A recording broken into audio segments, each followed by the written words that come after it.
Hey guys, welcome to another episode of Skagit Storytellers. This is episode 27. I have about 13 that I need to edit still. I recorded with Shane about a week ago. He jumped the line, and I wanted to put this out before Bandcamp because he mentioned a lot of local musicians that are going to be there, and I thought it was important that they hear what he thinks about them. No, it's all good stuff. Great stories, and I learned a lot about the local music scene in the Skagit Valley, and I think that Shane should come back on. I think we still have a lot more to talk about. The episode's great. We recorded for over 2 hours, but I cut it down to about an hour. It's mostly just cutting out me laughing or coughing or sharing my stories. I left most of Shane's stuff in. He plays 3 songs, which is great. I only ever had my guests play 1 song before, so I think whoever comes on next play at least 2 songs. 3 great songs. I had never heard Fanny Elger before, so it was really nice to get that intro. We talk about a lot of Canada stuff, so you might not understand it, but I loved it, and it was great. Shane talks about a couple people a few times. He talks about Scott Story and Andy Brown. And the funny thing about Andy Brown being mentioned is I mentioned that I lost my sunglasses, and I asked Andy to check to see if they were at Buxton's. Well, he texted me this morning and he found them. So thank you for finding my sunglasses. Also, really great stories about Scott Story, my kind of neighbor. And I'm excited for him to hear those stories. Let's see. It's Tuesday. I have my radio show in 3 hours. I don't think I'll get this out before then, but my radio show is every single Tuesday from 6 until 8. My trivia nights that I do on Wednesdays, I only do those during the summer, but the radio show I'm going to keep doing throughout the year. So if you miss my voice, that's where you can hear me if you're not listening to this. My guest today is my step-brother-in-law, Caden. I'm excited to hear his selections. And next week is going to be Pete Rubel, a musician from Bellingham. So that'll be fun too. Lots of stuff happening up in Concrete. It's Cascade Days this weekend. So if you're not at band camp, you should come to Concrete. It's going to be hot. It's going to be fun. There's a car show, I think like a softball game and a parade. And if you just go online, Google Cascade Days Concrete, you'll find all the information there. I'm going to be at the Hub bartending on Saturday. It's going to be my last shift up there for the summer. Zach Michaud is playing that night as well. He's always a fun time.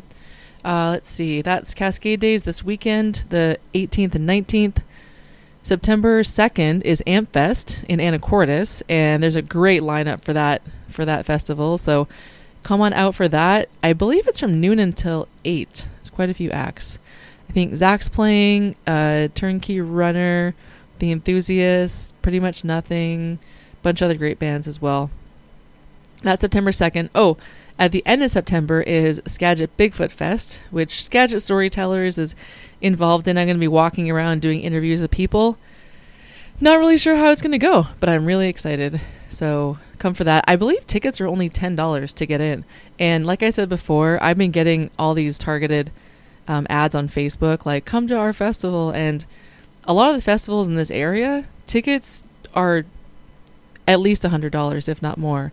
So the fact that you can get into a festival for $10 is pretty awesome. They're going to have stuff for kids as well, and a lot of great live music and entertainment. So that's September 29th and 30th. Let's see, radio.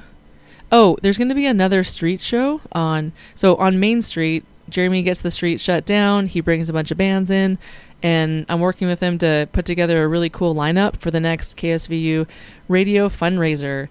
So hopefully we can get that going sometime in September or October. I'll make sure to post about it, but a lot of really cool bands are going to be involved, and I can't wait.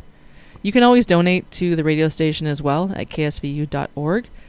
And yeah, if you want to be a DJ, let me know. It's super fun, and I love doing it. All right, I'm going to keep it short today. It's really hot up here in my studio. Enjoy the episode. Let me know what you think. And thanks again to Shane for coming over. I really appreciate it. And as always, go do something hard. Howdy, partner. Welcome to one of the most northern parts of the United States of America. Travel with me upriver. as we talk to a bunch of ladies and fellers and they share their tales of wit and wisdom. That's right, it's time again for Skagit Storytellers with Liz Rankin.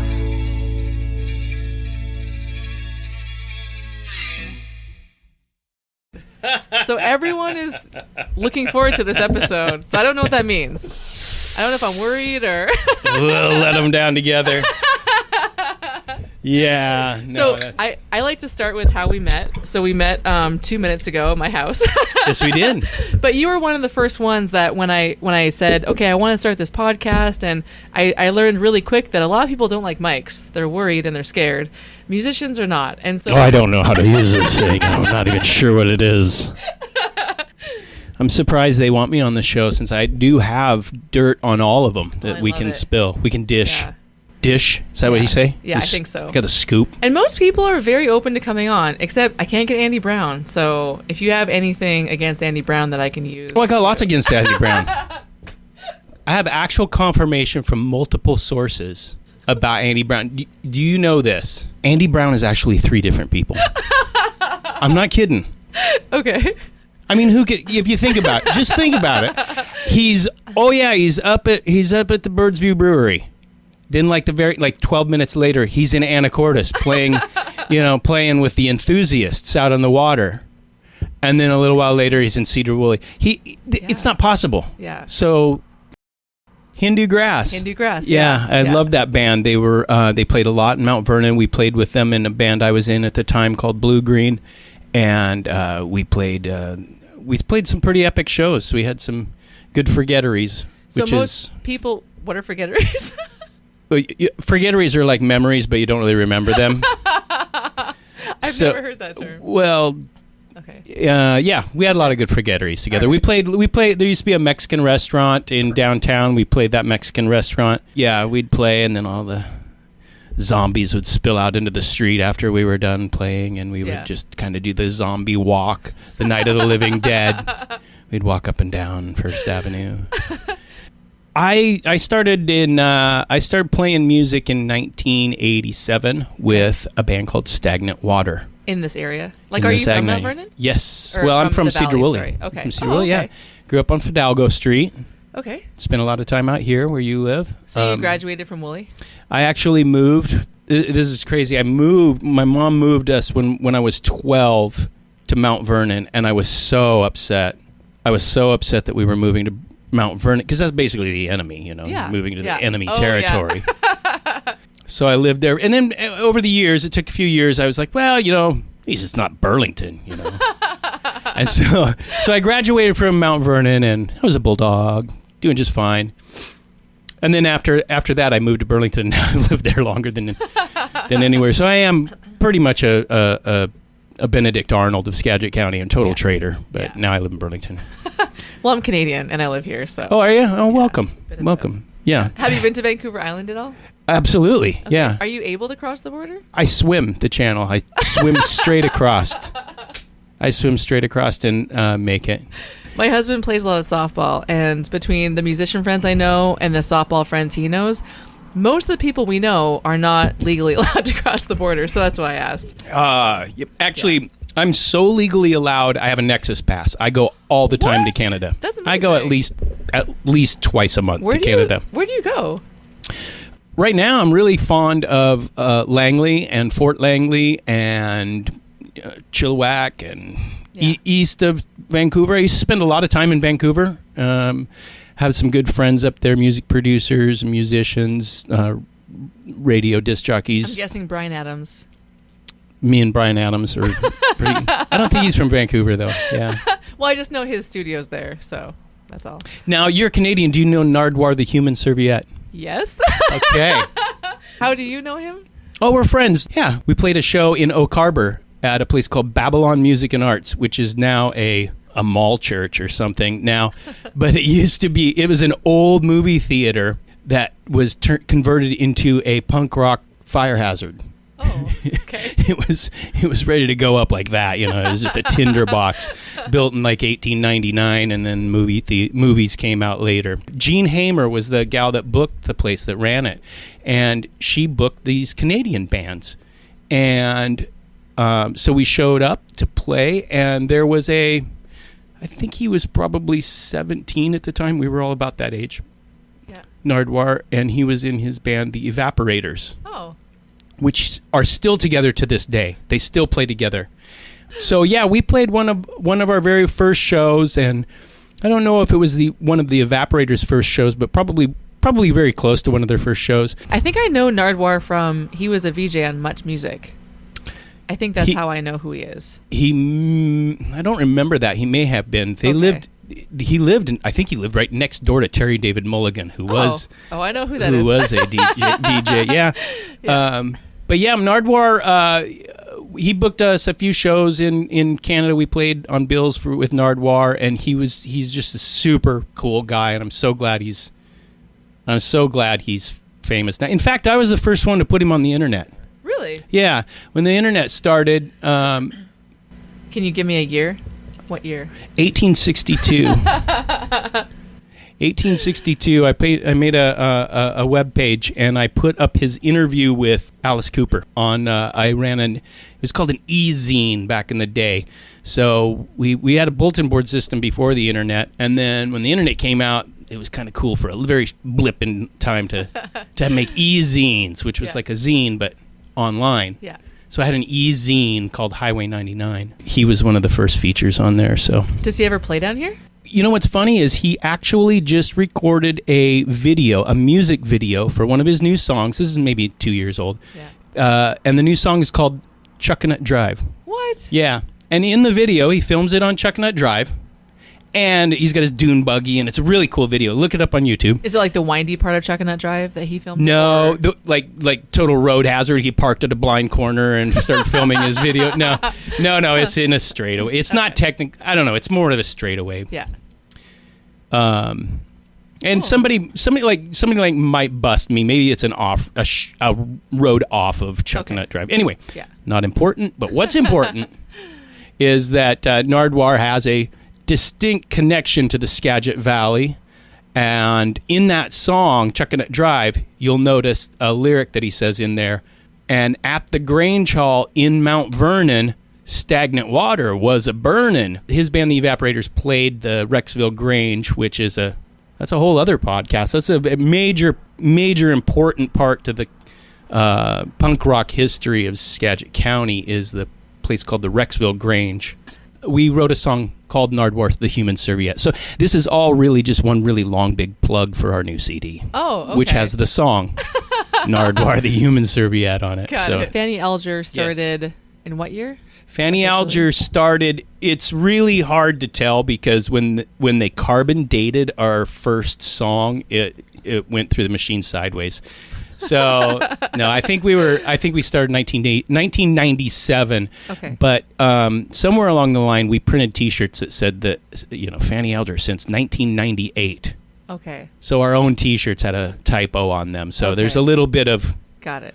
A little bit of false history out and there. have you guys kind of played consistently throughout the years, or at one point were you like, that's it, it's our final show, and then you came back, reunion 14 reunion tours? No, no. This is it.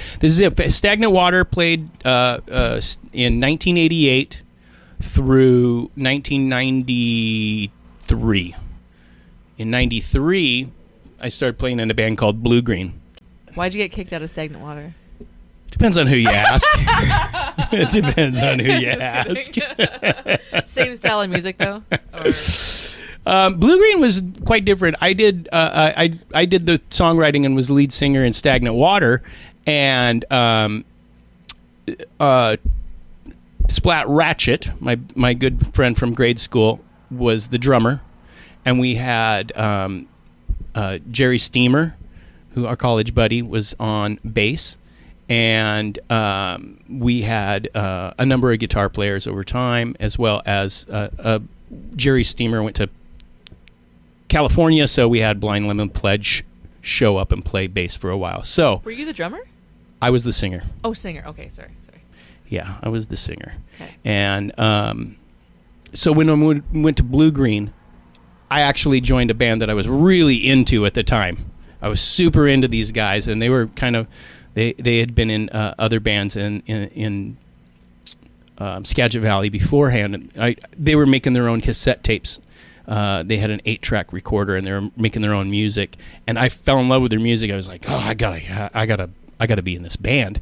And so I begged Matt Leslie and Chad Metcalf. I begged them, hey, can I be in your band? And they told me later, they said, hey, we were really hesitant to let you in the band because you were our only fan. And we were afraid if we let you in the band, we'd have no more fans. So yeah, we were disc jockeys on KSVR. You're a disc jockey on KSVU. KSVU, yep. So you know this all too well. But yeah, we were disc jockeys at KSVR in 1986, 87, 88. How did you get into that? College. We all went into college, and Stagnant Water's drummer, Tim, a.k.a. Splat Ratchet, and we had been in the high school radio program. In Mount Vernon, there's a high school radio program. Oh, cool. So we had been in that for 2 years, and we were like kind of the big radio nerds. So the first week of college at Skagit Valley College, my friend Kevin Deaton comes up to me and goes, hey, yeah, there's a radio station here, and I went to the first meeting, and I nominated you as a producer. So you need to show up because I think you're going to get elected as producer. Oh, okay, cool. So we showed up and we became a part of the radio station. We had our own radio shows, and that's where we met Jerry Steamer, and we would write funny skits, or what we thought were funny. Yeah. And actually, they were hilarious. And we would write like these Kids skits. in the Hall type skits? Oh, yeah. Okay. We were really into red, green type. Yeah. I'm just trying to throw as much Canadian. Most people I talk to have never been to Canada or don't go often, so it's nice that you know absolutely. Yeah. Oh, yeah. I appreciate it. Oh, yeah, totally. Canada's okay by me. All right. So yeah, skits. we're recording these red green type skits. This hour has 54 minutes. 22 minutes. Okay. And Jerry comes to us one day and he says, "Hey guys, I need an intro for this skit I just wrote. It's a game show, and the game show is called What's Up Your Butt with Dr. Rude Breast Climber." And we thought, oh, that's great. Okay, so I got a guitar. I took lessons in 7th grade. I don't know how to play it, but I've got a guitar. And Tim was in a band, and he really knew how to play. He played drums. He was really good. And so we set up in his bedroom, and we made up this song, What's Up Your Butt, and we recorded it as the intro to the radio skit. What's the answer to that question? You'll have to buy the record to find out. People started calling and requesting the song, not the game show, just the song. And so we would play the song, and then it kind of snowballed, and it became the most requested song on KSVR at that time. So then we were like, hey, you know what would be kind of cool is like, let's pretend this is a real band. And so we would do interviews, like we interviewed them and we faked like English accents and stuff. Like we were interviewing this band, Stagnant Water, and we would run the interviews and people would request the song more. And so then we thought, well, hey, this joke's a little out of hand. What if we actually played live? That would give us a chance to have some of these touring acts play live as well, because there were touring acts calling us at KSVR all the time. In fact, I got calls from Greg Ginn from Black Flag who wanted to play Mount Vernon. I had to turn him down because there was no venue, nothing for punk. At that time, it was just 80s cover bands, and they had the area all sewn up, and it was run by a couple managers. I won't drop their names, but they kind of had a monopoly on the live music circuit in the Pacific Northwest Washington. Yeah. And so we were like, we've got to find a way to bust into this. We got to crack this open and start putting on shows like they're doing. Like, there's a hardcore scene in DC with Fugazi and those guys, and down in Olympia, K Records had started doing this stuff, and there was this DIY do-it-yourself movement that was sweeping the world, and we were thinking, let's do this. Let's sort of wedge in here and get some punk rock going here in the county. And so Yeah, and the Red Hot Chili Peppers called me one time. Their manager. Yeah, they're like, they want to play. They want to play Mount Vernon, and I'm like, well, what night? It's like a Wednesday night. I'm like, nobody's gonna come. This is like just right after Truman Don't Kill Coyotes came out. Okay. So they had a indie radio, college radio hit, but they're not the stars they were today. Yeah. But they're like, they just want to play. They have a night in Seattle, then that Wednesday night off, and then they play Thursday night in Vancouver. They want to play. I go, but nobody will come. They go, they don't care. Yeah, because they would rather play than not play. Yeah. So I always thought that was pretty cool about them. So we decide, let's make this stagnant water thing so that we can play live, and we will have some of these other acts that we can bring in. And that's when we the first thing we did was we rented the Gun Club in Burlington. Okay. And that turned out to be one of the worst ideas we've ever had, because the Gun Club and all of our punk rock friends come, all 61 punks from Skagit Valley show up for New Year's Eve 1987 and or 1988. Jerry Steamer will have to correct me. But anyway, it was New Year's Eve. I know that part. And what we didn't realize was the Gun Club was the regular stomping grounds of a lot of rednecks. Okay. A lot of rednecks. And they all showed up. Oh. And they didn't like the idea of paying $5 cover or $2 cover or whatever it was we were charging. So pretty soon it became a free show. And there were, like 62 punks. And I'm very punk. And then an equal amount of rednecks and more rednecks and more rednecks. And back then, there was a real strong divide between punks, rednecks, metalheads. They all hated each other. Oh, okay. Hated each other. It was not safe. And so it was like a boiling, not a melting pot. It was a boiling pot. And it just got hotter and hotter and weirder and weirder. And there's guns everywhere. And there's guns. And we only had a half-hour set, and it was New Year's, so we needed to start at 11:30 so we could be done at midnight. But everyone was getting restless, and everyone was getting weird, and so we said we got to do something. And we jumped up on stage and we did one song. We did "Fear, I Don't Care About You." You have to Google that to appreciate what went down, but. 3 minutes later, we played "Fear, I Don't Care About You," and everybody was stoked. The rednecks were stoked. The punks were stoked. And my punk rock friend, Jason Bassarich, comes running up to me. He goes, "Hey, look, I made a friend." And he had a chew in his mouth. So, anyway, that was a really bad move. So our next gig, that's when I called up Mark Zappa and said, "Hey, you ever thought of doing any punk rock out at the Rexville Grange?" And he's like, "That's a great idea." Yeah. And so we started doing our punk rock shows at the Rexville Grange, and they became more and more popular, and hundreds of people would come to them. And anyway, rest is history. And there's some good punk rock bands right now in the county. Who are the punk bands in the county? There's a one now I'm pretty excited about called "You Are Girls." They're pretty cool. You're going to have to come see them on September 2nd. Hopefully this podcast airs before then. They're playing at Amp Fest at Seafarers Park. No, I saw that because I want to go see Turnkey, The Enthusiast, Zach Michaud. I'm going to call pretty much nothing punk rock. I mean, that band too. I would straight up call them punk rock. I don't know if they would agree with that. I would like to tell you some dirt about that band, but I don't have any. Those guys are just really nice. Yeah, they're very nice. But back to Scott's story. Do you know that guy? He can hold his breath for an hour? What? I can't tell if you're leading into a joke or not.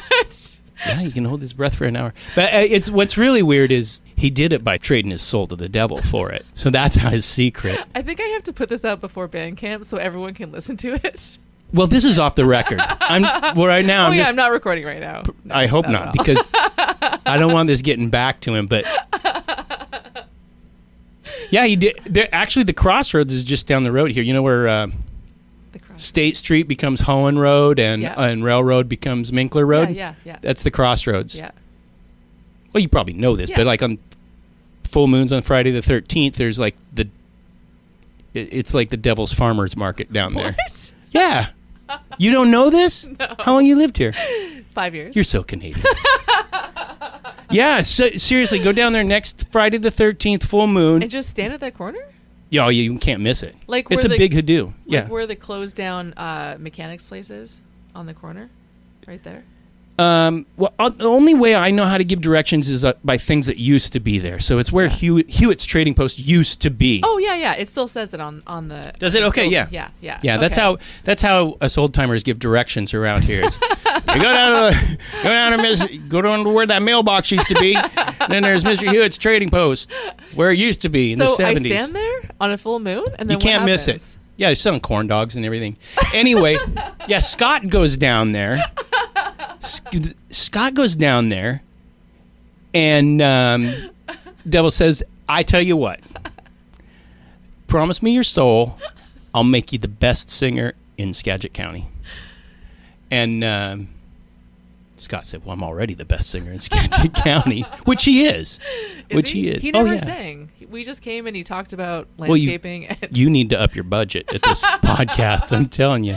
You could have had him sing. But if you really want something impressive, ask him to hold his breath. Okay. It's 1 hour. Okay. Because here's what happened. He said, I'm already the best singer in Skagit County, so this is not a good deal. How about this? How about you make it so I can hold my breath for an hour?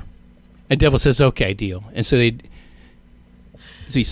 pulled out the iPad, the electronic signature with the he finger signed his soul away. Okay. And now he can hold his breath for an hour. I can't wait to hear the story behind that. Well, like I said, don't tell him I told you. But I have multiple sources that can confirm this. Okay. Yeah.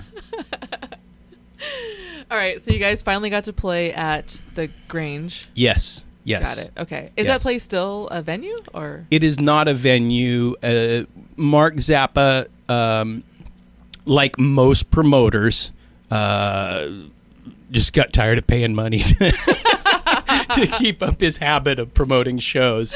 So he doesn't, but it's a beautiful room. It's wooden floors, big tall ceilings. Acoustically it sounded really good. It was a lot of fun. People came from all over to play there and to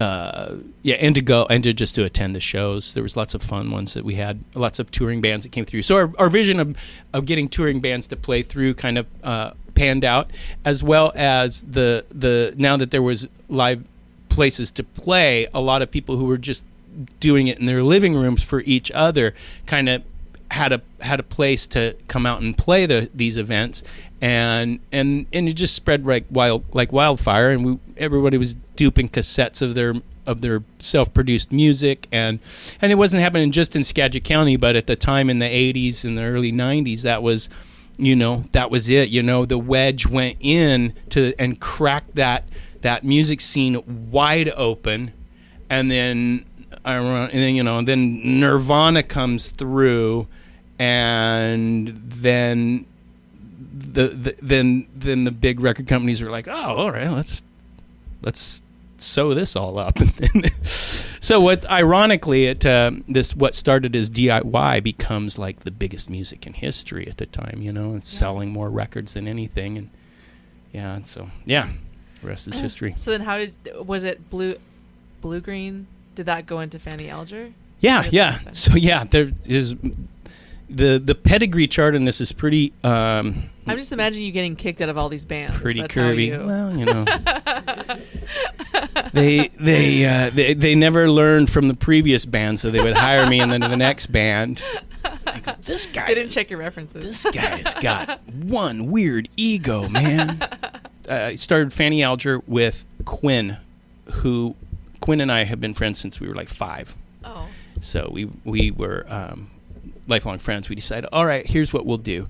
Let's start a band, just the two of us and a drum machine. And we were like, that's a great idea. And we would meet at the farmhouse because it was halfway between his house in Anacortes and my house in Burlington. Oh, the restaurant. The restaurant, okay, yeah. And we drew out our plans on a coaster. So like the whole business plan fit on a coaster. I love that. Yeah.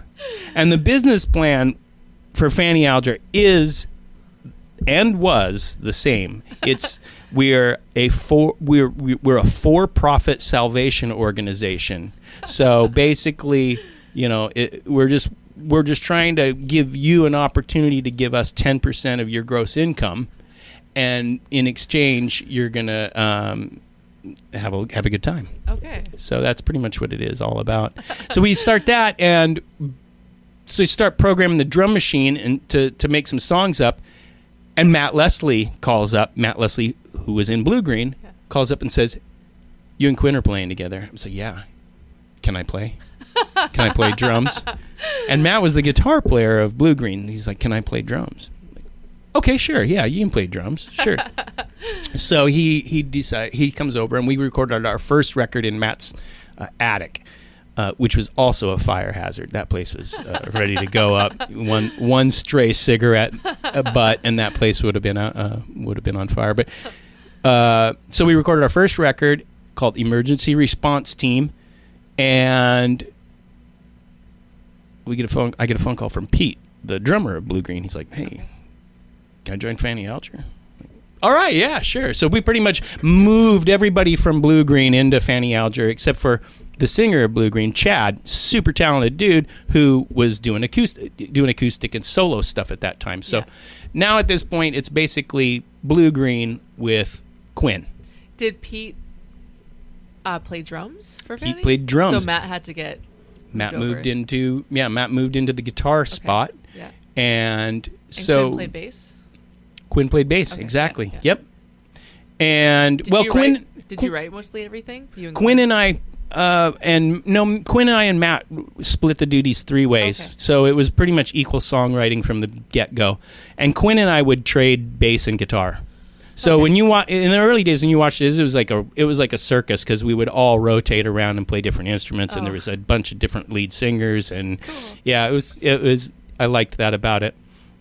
And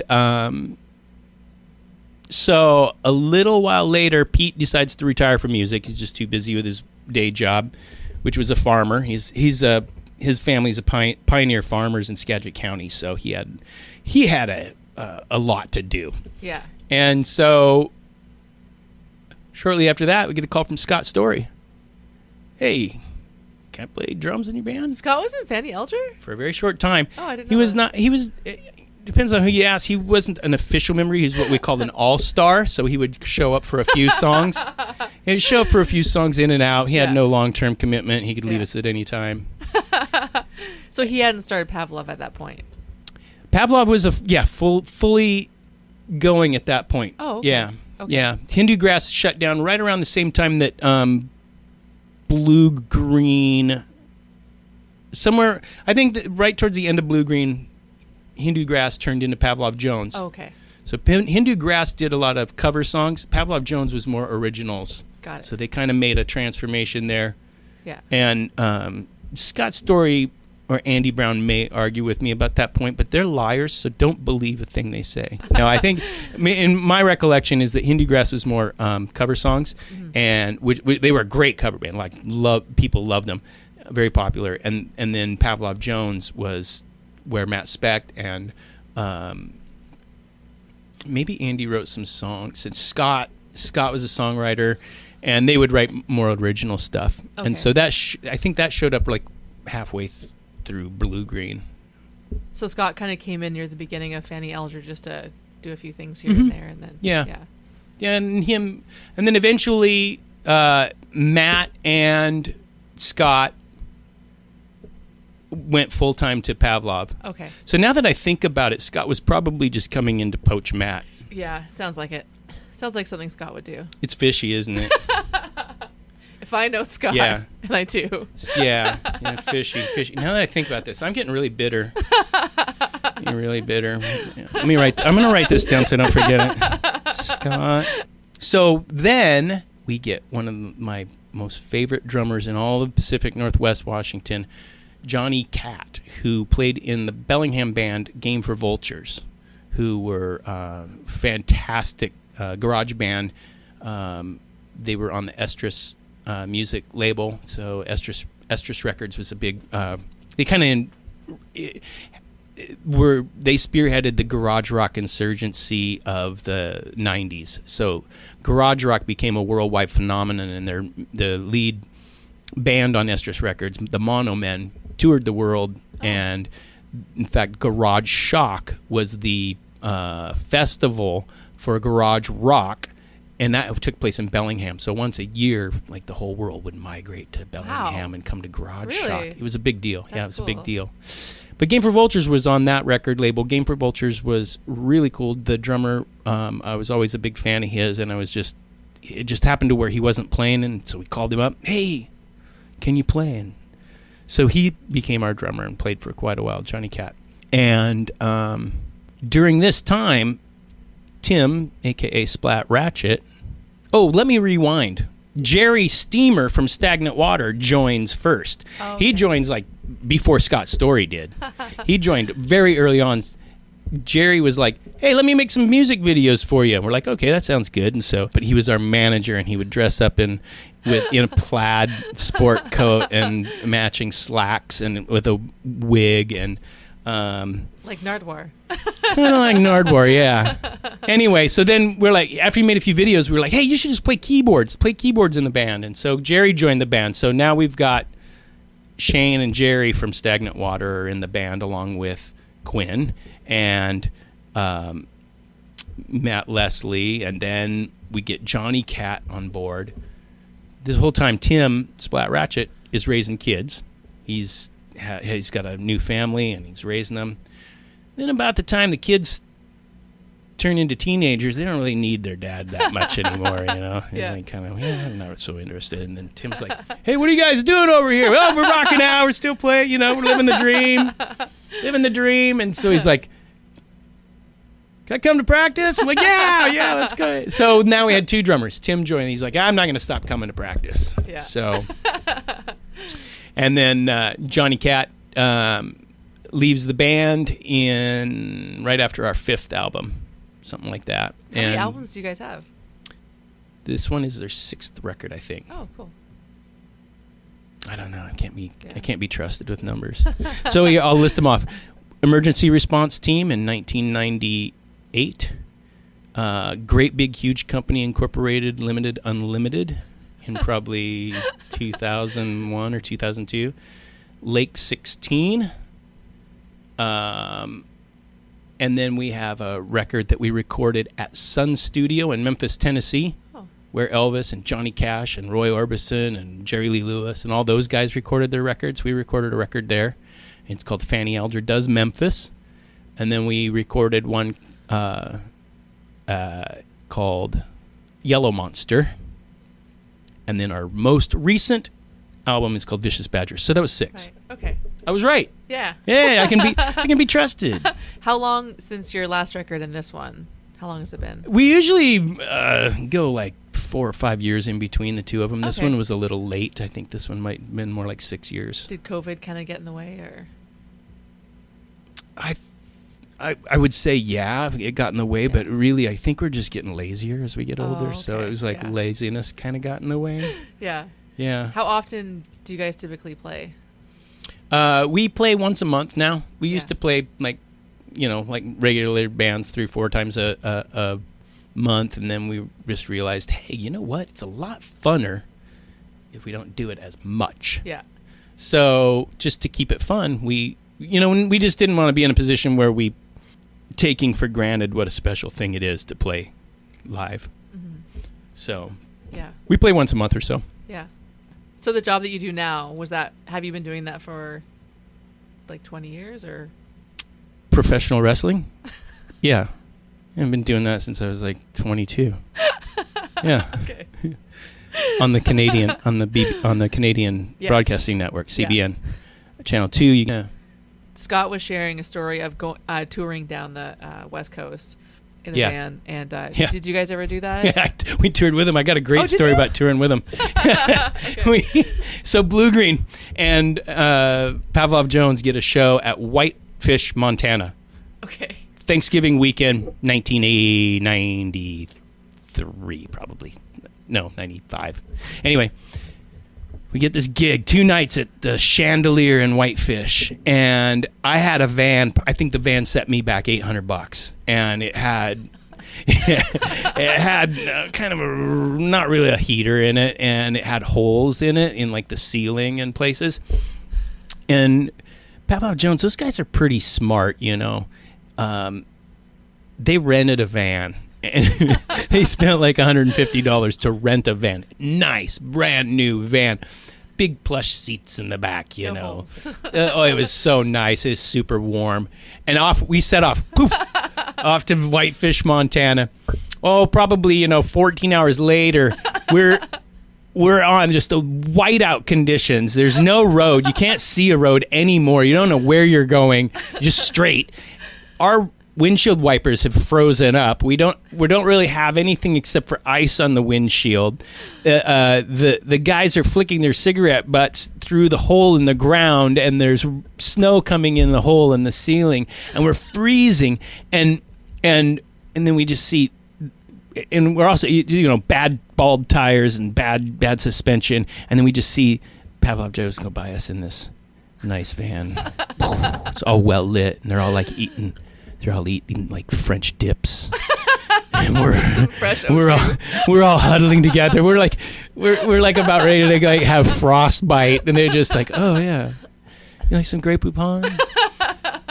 So we get to Whitefish, and we play the first night, and it's not their scene. Our music is not the Whitefish scene.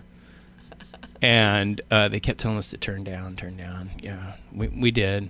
And then we played the second night.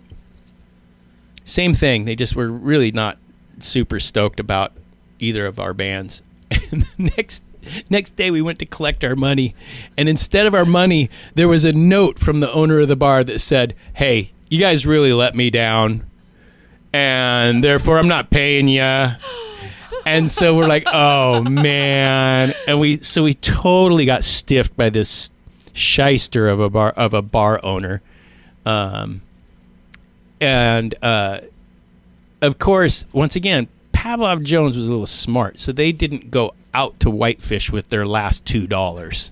They had enough money to get home, and meanwhile, we were like, "Oh boy, how are we gonna get?" So when we came home, we were like, instead of eating food, well, I think the guys got cigarettes because in Montana, cigarettes were like $1. There was no tax on them. So we loaded up on cigarettes. And then when it was like time to eat, we were like, whoa, pull over to the gas station. Let's get some mustard packets. So we made it home on mustard packets. But yeah, that was our touring story with Pavlov Jones. And of course, they played great. And people loved them. And how many times did you find where you would get to a place and it wasn't, like you said, like you weren't their style? Oh, at the beginning, 10%? It was like 100%. Was it? Yeah, I mean, it was Why wouldn't people listen to you before in they the 80s you? and the 90s? Oh, okay. Oh, it wasn't like they could go to your Spotify and listen to your stuff. No, okay, no. They're just like, oh, you're a band? Okay. Yeah. Come on out and play this wedding reception. Yeah, if you could get it. Yeah, you know. Before grunge happened, I'll say this about Seattle. Before grunge happened, it was a really, really cool music scene. You would call up a bar and they would go, "You're who?" "We're Stagnant Water." "We've never heard of you." "Yeah, come and play." Because it was all about variety. You know, let's get some new, fresh music in here. So maybe they liked you, maybe they didn't. But the idea that you were new was a real positive thing to book a band. And then when the corporate money grubbers decided they knew what the music scene was all about, and they just started coming in and they just sat down on the Pacific Northwest. They just came in and just they're just big ogreish bodies, just put a big dark cloud over the whole Pacific Northwest and just sat down. And then you would call a bar. You'd call the same bar, and now there was somebody there that had moved up from Phoenix because they want to be part of the scene, and they're booking the club, and they would say, we've never heard of you. No, you're not playing here. And so it became very, very homogenous. Now it was just the smaller bands, and then the newer bands would trickle away, and you're just left with this core, this rotating core of the same bands. And so by 1997, 1998, 1999, it was just really boring, and so then that fizzled out, and then the big ogre got up after it had squished the whole life out of the scene, and it waddled over to Detroit or wherever the next music scene was. Yeah. But my first stadium show was with Tim, our drummer, and some other friends. We went and saw, check this bill out, Scorpions and Rat. Wow. Worldwide Live Tour. Scorpions Worldwide Live Tour in 1985, probably Like in 84. Seattle? Tacoma Dome, yeah. Oh, okay. Yeah. Yeah. Nice. Yeah. Yeah. Yeah, going to concerts back then, that was something else, wasn't it? You just get in with all the sweaties, and you just cram in. You cram in like just tight as you be. You're squished, and you're like, let's get closer. You get closer, and you're all the way up. You're almost in the front. You're basically near death, and you reach down into your pocket, in the front pocket, and you pull out your soft pack of Marlboros, and you light up a cigarette. Right there, 30,000 people. Yeah. Well, you mentioned the Chili Peppers. Yeah. That's the only concert I don't remember. I was so drunk. I remember I got through security. I think I woke up on the ferry the next day. Well, yeah, there you go. Yeah, that was my first some forgettery. forgetteries. Yeah. The music business is tough. Yeah. It's shrewd, Yeah. and there's a lot of characters in there that are out to get you. Zach Michaud's one of them. He's out to get you. The D is silent. Zach Michaud. Is it? Yeah. When did that happen? His new album When did is that called happen? The D is Silent. Is he French Canadian? He had I to didn't call know. his album that because people kept saying Zach Michaud. Well, you put a D at the end of your name. What are they going to call you? I don't think he put it there. That's just the way it was. I think as long as people are talking about him, he doesn't care. Well, exactly. Yeah. See how much free press we've just given him by me mistakenly pronouncing his name. I feel bad. Sorry, Zach. Sorry. No, it's okay. Sorry. I literally talk about Zach on every episode. I call myself the president of the Cedar Woolley chapter of the Zach Michaud fan club. It got me a free T-shirt. When did you know this D was silent? I think when the album came out. I think when the album came out, yeah. First time I met Zach, I was walking down the street with Mark Zappa, who I talked about earlier in the episode.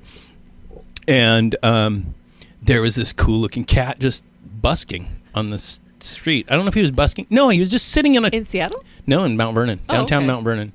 He was just sitting down on a bench, like playing guitar. Oh. And I thought, oh, this is old-timey. Yeah, that was the first time I met him. Yeah. What song were you thinking of playing for your new album? I was going to play side 2 of the new album. Okay. No, I'm just kidding. Yeah, I'll play a new song. I'll play a song off the new album. So when does that come out? Or is it out now? Actually, side 2, since it's a CD, it just goes like this. That's all of side 2. I thought there was a track called side 2. Sorry. Yeah, it's just like it just goes.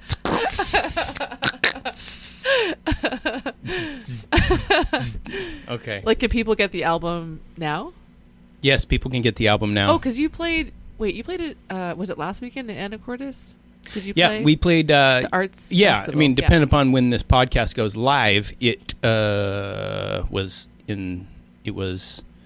early August. Got it. Yeah, okay. we played the arts festival in Anacortes. Yeah, I went to Dad's diner for breakfast that day on Brilliant. Friday. Yep. It was unreal. You know what's funny is at the show, and this is true, at the show. By the way, if I don't say this is true, it's not true. But this is true. At the show, I recommended to the crowd that they have breakfast at Dad's Diner. Really? Yes. Okay. Isn't that ironic? Call back to Alanis Morissette. Thank Yeah. you. Quinn from Penny Elger and I are going to be presenting at Amps Band Camp next week. We're doing a workshop on stage presence. Oh, really? Yeah. Oh. So that's pretty cool that she went to string camp. Wait, so isn't it this week? Actually, it might have been years ago. True. It was back in 2023. Yeah. on that Friday when I was late walking back from Dad's because I had such a great experience. I was taking forever.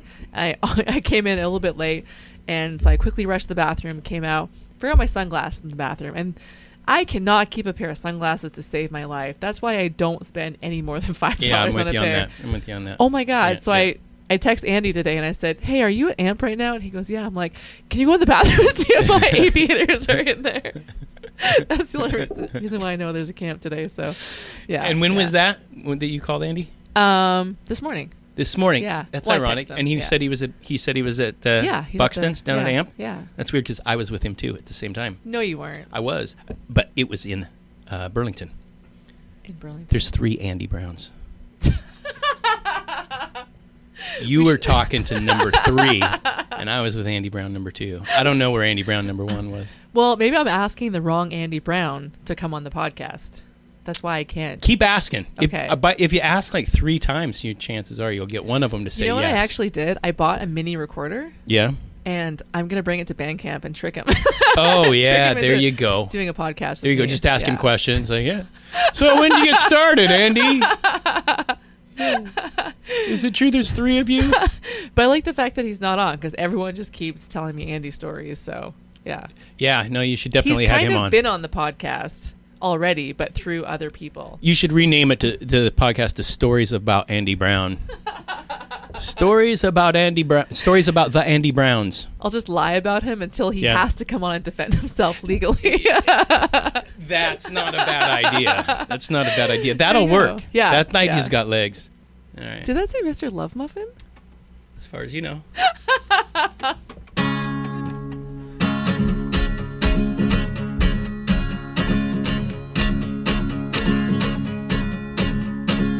Don't wanna be no rock star dead at 24. Just got started, wanna see some more. I wanna be old. I wanna be old. Wanna wake up just to have a nap. I want a blanket always in my lap. I wanna be old. Oh, I wanna be old. Until it's hard to walk and it's hard to see, and pretty girls hold the doors open for me. I wanna be old.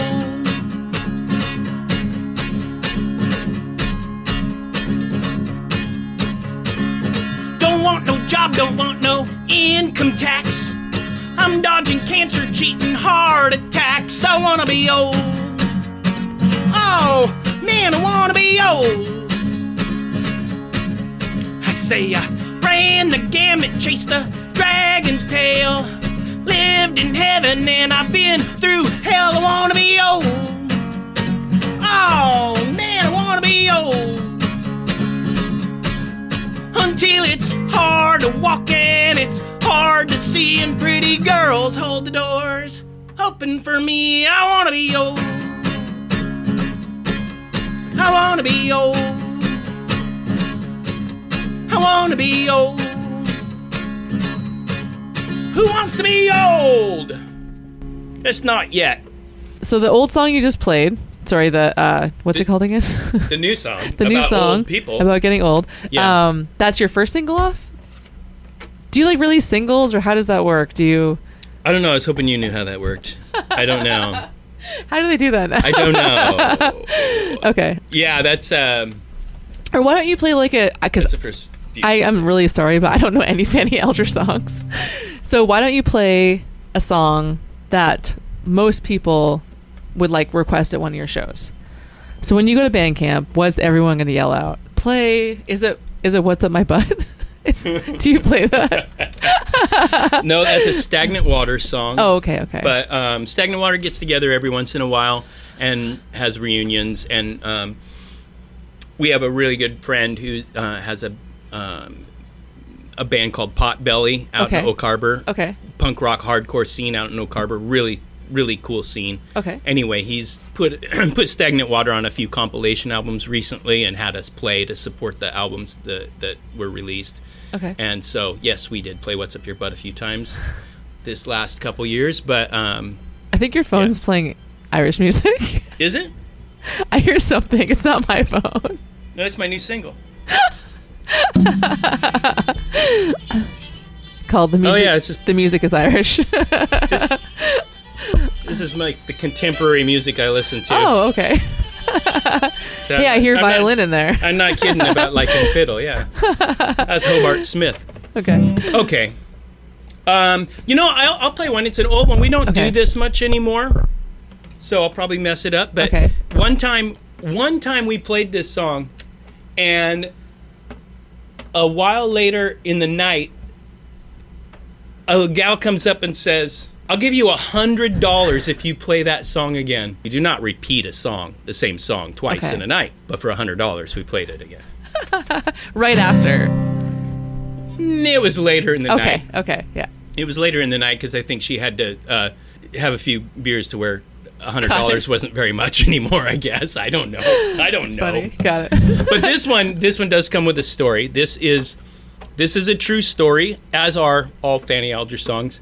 This is a true story about when I grew up and lived on Fidalgo Street here in Cedar Woolley. Okay.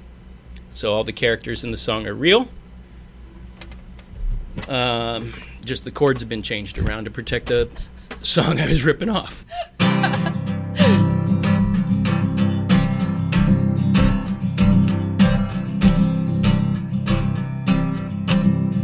Well, I remember growing up a little while ago in Cedar Woolley, just down from the sawmill. Life was so simple, growing up with all the other towhead kids in town. Oh, and just down the street lived a big mean Indian, tough, as mean as they ever came. When he walked by, he'd growl, all us kids would run and hide. He was a bad man, he was a very, very, very bad man, Big Bad Bill. And just like a calendar every other week, it was payday at Bendix, and just down the street, the Red Dog served a nice hot bowl of soup. Across from the Liberty, just down the street, the castle had pool and the beer was cheap, and the rednecks would be ready to fight by 9:15. About 9:30, Bill was liquored up. He'd choose himself a lager and they'd square off, and then sparks would fly. They'd fight each other all the way to the Four Aces Tavern, buy each other drinks all night long. Whole bar would sing, Big Bad Bill got it this time. Oh, Big Bad Bill got it this time. And he won't be coming home soon. I said he won't be coming home soon. Well, eventually this wore out for Bill, because he liked to drink and party way late into the evening, and Bendix, they like to get going pretty early in the morning. So eventually, over time, Bill commenced to doing some business with the bikers. Wasn't exactly what Bill's mama considered straight-up business, but she didn't know what he was doing and kept his hours, and frankly, all the extra money provided him a lot of extra luxuries. Things he'd never had before. Like, how do you think Bill felt when he's driving down the road in his brand new Dodge Monaco Crestwood station wagon? With chrome hubcaps, matching ashtrays, suede leather interior, pea green on the inside and the outside. 8-track cassette, stereo, high-fidelity sound system. And he'd go racing up and down the streets of Fidalgo at all hours of the evening, playing his hits. Playing those 8-track stereo cassettes, he'd play Boston, More Than a Feeling. Styx, Welcome to the Grand Illusion. He'd play my favorite, he'd play Randy Bachman's Taking Care of Business. Well, eventually this soft life got to him, and he got a little bit antsy. Got a little bit bored. It came down to, for Bill, what it come down to for some personality types. A little bit of pie, that's right, a little bit of pie. Oh, and he figured, hey, maybe I could get a little bit extra. The bikers wouldn't consider it straight up business, but they wouldn't know what I'd be doing, and I could do it, and I'd be good at it. And all he had to do was trim a few corners. He was a bad man. He was a very, very, very bad man. Big Bad Bill. Oh, and this worked out even better for Bill. He was trimming corners. Bikers didn't know what was going on. He had lots of extra time, lots of extra money, lots of extra toys. Things couldn't be better for Bill. He thought he was so smart. Thought he'd never, ever get caught. Till one day, without warning, the floor falls through and the sky comes down, and the bikers come looking for their money.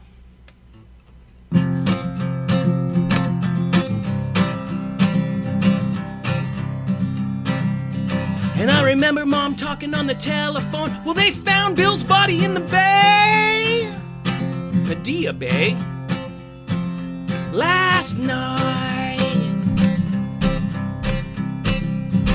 And all his kids talked about it for years. The crabs ate Bill's eyes, then his ears. In the bay, last night. Oh, Big Bad Bill got it this time. Oh, Big Bad Bill got it this time. And he won't be coming home soon. I said he won't be coming home soon. Why, kids? He was a bad man. He was a very, very, very bad man. Big Bad Bill.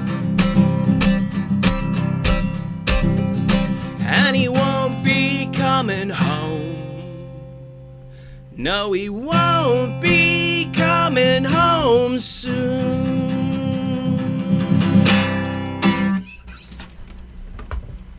Why don't you guys play that?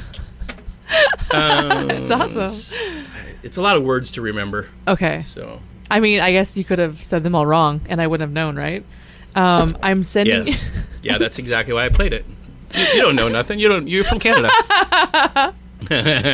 We'll definitely end on that. No, I'm going to send you a link to the song that reminded me of. Do you know this song? By Weird Al. Let's see. I love Weird Al. I met Weird Al in Vancouver. You did? Yeah. Oh. I did.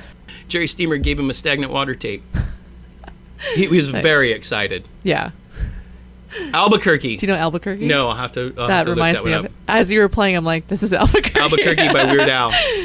Yeah, so this is the story of the dispute that the American settlers had with the English over the San Juan Island. Okay. You know I'm named after the Queen, right? You are? Yeah. Elizabeth. Oh, I thought you meant Freddie Mercury. No. All right. This is a true story, and it happened on June 15, 1859.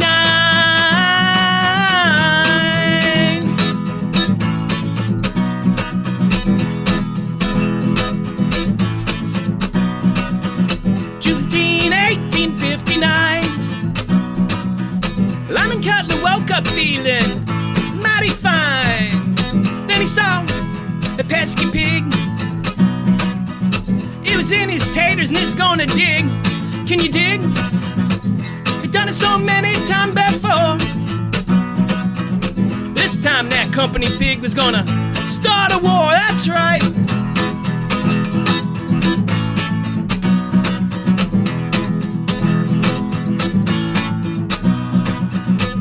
Pioneering ain't always fun.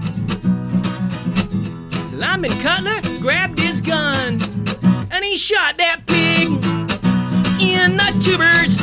Yeah, he shot that pig, man. It was rooting in his tubers.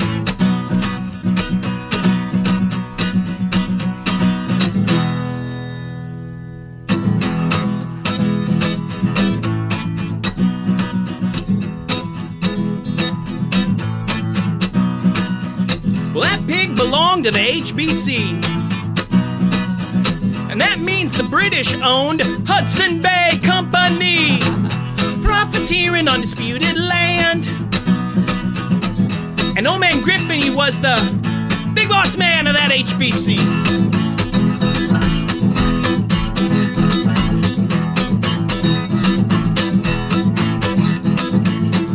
Old man Griffin called the British cops. They got the red coats all bunched up in fancy knots. We can't let a Yankee insult the crown. Let's send some soldiers and cut Lightning Cutler down. Ho!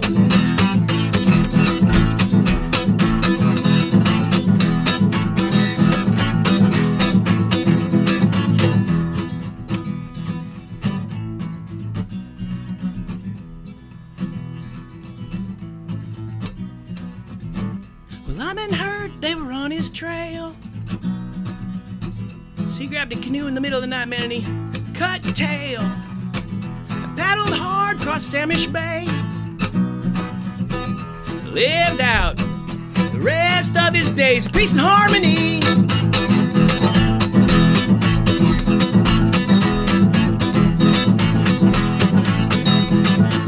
Here, piggy, piggy, piggy.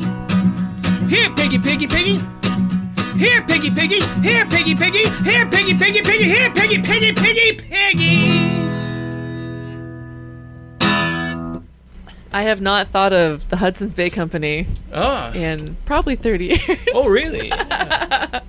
Yeah, them and Nardmore. I can just see the blankets now. That's right, yeah. I don't know what I'm talking about. Probably not. Edit that part out where I sound really ignorant. Can you? Do you like Nanaimo bars? Have you had one? Of course, yeah. Oh, okay, just making love sure. Nanaimo bars. Whenever I get them here and I go to Yeah. check out, usually at like Food Pav or something, I'll say, I'm from Nanaimo. And they don't care. And they go, don't, what? They don't know what I'm talking about. Is that one of the ingredients? Do you guys have merch? Shirts, hats? I don't know if I buckles? mentioned before how lazy we are. And No, you didn't. running merch is a really, really tiring, boring, thankless Is job. it? Okay. Well, first of all, I mean, I didn't know this, but like people are different sizes, so you have to have different size T-shirts, right? Yeah. And, like there's some people that are small, and some people are medium, and some people are large, and then you're weeding through a box of shirts, and you're like this one, and they're like that one's kind of wrinkled. Well, yeah, it's been in a box mixed in with the smalls and the extra smalls and the extra mediums. I like to make shirts here and there. Oh, do you? Especially with inside jokes. So, can I make a Fanny Alger shirt and wear it to band camp? I would put in. I tell you what, I will testify on your behalf at the copyright infringement trial. The trial that you're going to hold against me? Well, yeah, this stuff's out of our hands. We got good lawyers. It's way out of our hands. But I will put in a good word for you, for All sure. right. No, please do. That would be fun. All right. That would be great. Awesome. That would be great. Thanks for and coming. it would really make Scott Story upset, which would make me super happy. I could turn it inside out and do a Pavlov Jones one on the other side. Oh, there you go. There you go. I love Scott. I'm just kidding. Awesome. Well, hey, thanks for coming over. You had no idea who I was. Did you enjoy yourself? I know your record. Did you ask anyone? So you were on this podcast. Who is this person? Hey, Liz, people know where I'm at. This is getting really creepy, but people know where I'm at and when I'm supposed to be back. So if you're trying to probe me for like some sort of information about, they know where I'm at. They know I texted them when I got here. I said I'm at Liz's house. That's why your phone keys going off. It does, yeah. You claim it, your phone's listening, but it's like really just all your just friends. I'm still alive. It's sharing still your alive. location constantly. I'm still alive. Yeah, I haven't been put into a typewriter box. I'm okay. Yeah. Awesome. All right. Yeah. Well, thank you so much for having me. I really enjoyed it. I look forward to part 2. Totally. Yeah. Cheers.